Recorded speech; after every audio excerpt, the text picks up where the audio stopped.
Hi. Today's video is going to be a little bit different. I'm going to put it on PTSD Patrol and on Wounded Times because the featured video is David Bowie. Changes. Turn and face the strange changes. When you survived something that could have killed you, welcome to the strange changes. The changes that you weren't expecting to happen.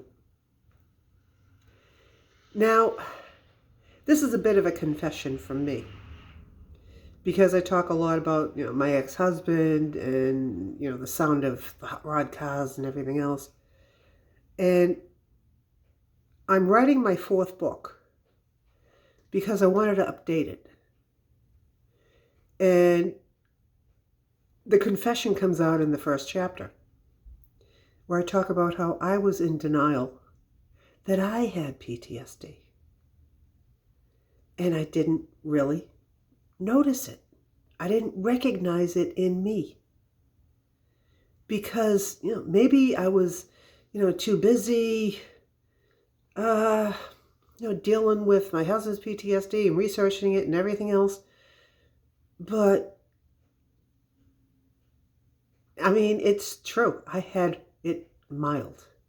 Because it all dealt with the sound of a hot rod car, the muscle car, that with the engine revving, how it used to just send me into panic attacks and flashbacks and, nightmares, and just going back to the days when he used to stalk me.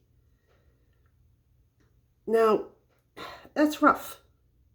But what I want to address right now is the denial and then the rude awakening you get.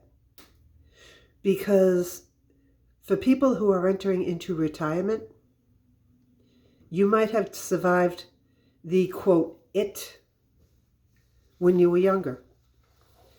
But you maybe had mild symptoms, occasional nightmares, occasional flashbacks. Some mood swings that were easy to handle. But most of you ended up stuffing it, getting busy, and not addressing it. Now, that happens, which is why the majority of veterans who commit suicide are over the age of 50. Yeah, I know a lot of people, they just don't even talk about that, but it's facing that retirement age where you're not staying busy anymore.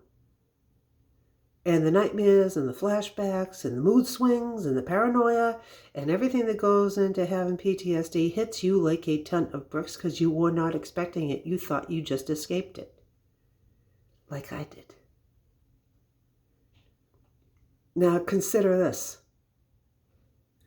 By the time I had to face that reality, that I did have a mild case of it, I had been working on PTSD for over 30 years. There wasn't much I didn't know about it.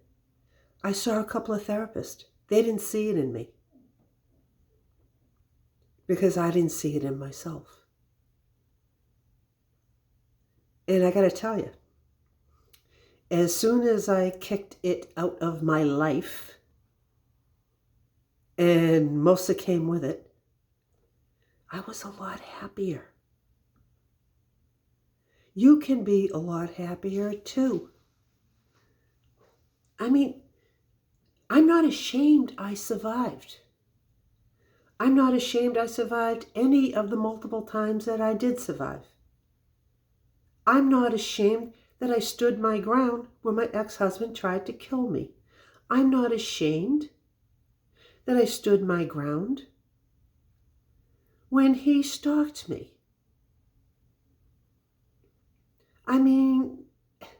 He did leave me asking a lot of questions and looking over my shoulder until I got the obituary notice that he had passed away. Then I stopped looking over my shoulder. Then I was able to enjoy the sound of a muscle car with the engine revving again.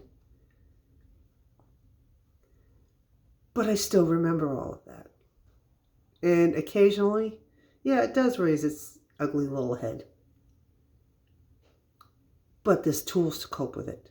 So that's why I'm writing the 4th book. I mean, if you went through changes